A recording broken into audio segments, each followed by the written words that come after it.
hanya khusus untuk orang yang terjaga hatinya dari maksiat.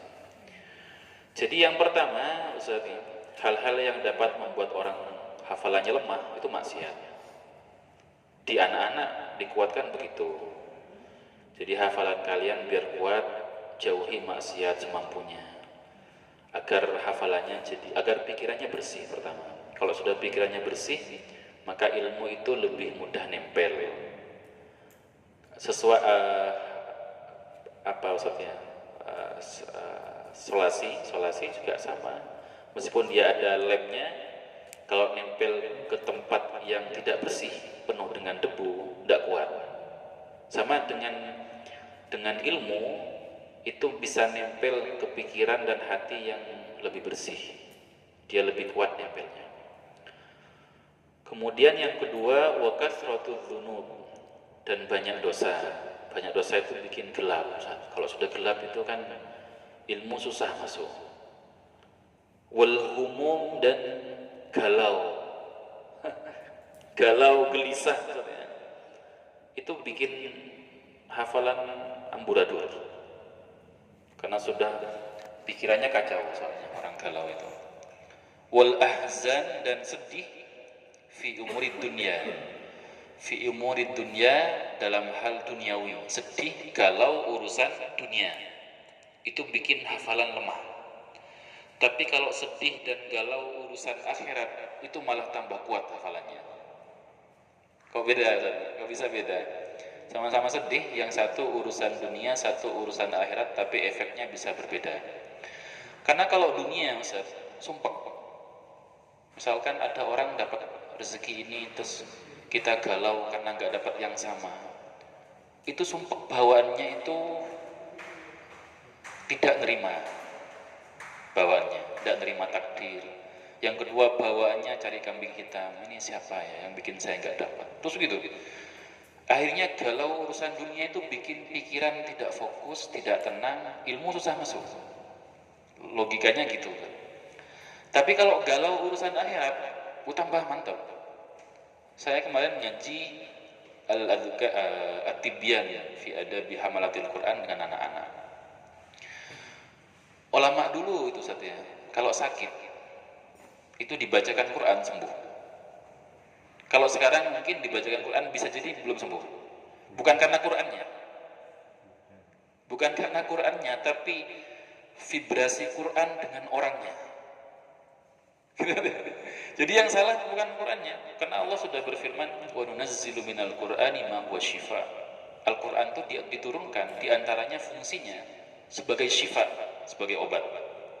Kalau ada orang yang dibacakan Al-Quran terus nggak sembuh-sembuh, ada problem di konektivitas antara hati dia dengan Al-Quran. Nah, orang dulu itu kalau sakit bacakan Quran. Bahkan ada ulama saat sakit terus manggil ini, bukan manggil dokter atau UKS ya, tapi yang dipanggil adalah ulama pakar hadis. Itu siapa yang alim hadis datangkan? Didatangkan suruh baca hadis. Dibacakan hadis sembuh. Katanya Imam Nawawi, ini hadis, fal Quran aula, apalagi Al-Quran. Kan kalau kita yang membayangkan dengan pikiran sederhana, itu lebih seperti ngobati dengan amalan-amalan. Sebenarnya enggak, Ustaz, kalau menurut saya. Itu ngobati ketersambungan batin dengan sesuatu yang dasar, yaitu Al-Quran. Orang dulu kan passionnya, hobinya itu mengkaji, memahami Al-Quran. Kecintaannya begitu. Ketika dia sakit, dihadirkan barang yang dia cintai, sembuh. Kan gitu loh. Orang sakit kalau senang main bola, meskipun sakit masih semangat main bola. Hilang sakitnya kayaknya. Ya. Karena suka. Jadi ulama dulu itu bisa sembuh dengan Quran, dengan hadis. Di antaranya adalah koneksi batinnya tadi itu yang bikin ini.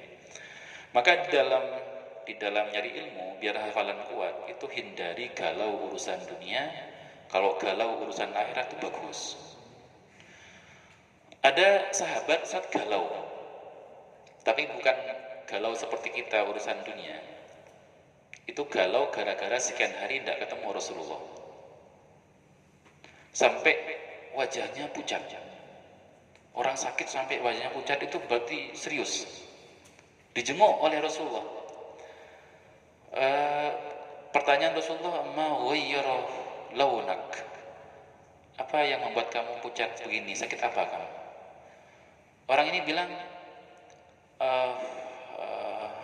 saya tidak sakit. Saya tidak sakit, tapi istaqtu ilaik, saya kangen sama engkau ya Rasulullah banget. Sampai saya ketemu baru saya sembuh. Kenapa? Karena konteks suka. Ketika sedang sakit dihadirkan barang yang dia sukai, wah itu energi positifnya meluap-luap, sehingga sakitnya jadi kegeser sama energi positif kebahagiaan tadi. Sama Ustaz, anak-anak itu tidak boleh banyak galau urusan duniawi. Kalau urusan akhirat, saya dulu ada, meskipun kayak aneh gitu. Masa anak-anak bisa Ustaz dibuat begitu, galau urusan akhirat? Ada. Saya mengalami beberapa kali anak-anak itu, angkatan 3 ada yang pernah, angkatan 4 ada yang pernah ke saya, Ustaz saya galau karena sekian kali tidak bisa bangun tahajud. Keren sekali orang ini. Saya belum tentu bisa begini. Galau gara-gara sekian hari tidak bangun tahajud, susah bangunnya. Nah itu galau urusan akhirat, dan itu biasanya bagus. Baik, lanjut ya. Wa kathratul istiwal, banyak hal yang menyibukkan, terlalu banyak hal yang ganggu pikiran, itu bikin hafalan lemah. Hal-hal yang ruwet gitu. Hal-hal yang ruwet banyak masuk ke pikiran, itu bikin banyak ilmu hilang. Wajar Ustaz, karena pikiran dan batin kita untuk nampung ilmu itu ada space-nya sendiri. Ya free space-nya berapa? Kalau banyak diisi yang ruwet-ruwet, yang kapasitasnya besar sekali. Ruwet-ruwet urusan dunia itu kapasitasnya besar. Kalau terlalu banyak mengisi space itu hampir merah nanti statusnya, kosong, sehingga hal-hal ilmu kegeser, susah masuk. Wal alaik, dan ketergantungan. Jadi yang bikin banyak lemah hafalan itu terlalu banyak ruwet. Yang kedua adalah terlalu banyak ketergantungan. Ketergantungan begini saja. Oh saya itu akan bahagia kalau punya ini. Oh saya itu pagi ini bahagia kalau ketemu orang ini senyum sama saya. Terlalu banyak ketergantungan, dia semakin susah tenang. Kalau sudah tidak tenang, ilmu susah masuk. Hidupnya simpel, kalau bahasa Gus Baha itu, rumus bahagia itu simpel, yang penting kamu itu bangun pagi dalam keadaan beriman, jadi hambanya Allah, sudah. Sehat, sudah. Bahagia, sudah. Tidak perlu, saya belum sarapan pecel, belum bahagia. Ruwet itu, nyari pecel ada yang buka misalkan. Yang simpel saja. Rasulullah itu pulang perang gitu ya, masuk ke rumah, buka dapur, nanya ada makanan, tidak ada ya Rasulullah, kata istrinya, sudah saya puasa. Kan simpel saja. Ada makanan atau tidak ada, sudah saya puasa. Gimana sih, wong saya capek sekali, saya tidak menyiapkan makanan apa-apa. Kan tidak ada bahasa begitu. Simpel sekali. Bahkan saya itu merasakan, urusan lapar itu urusan mindset. Kadang saya melakukan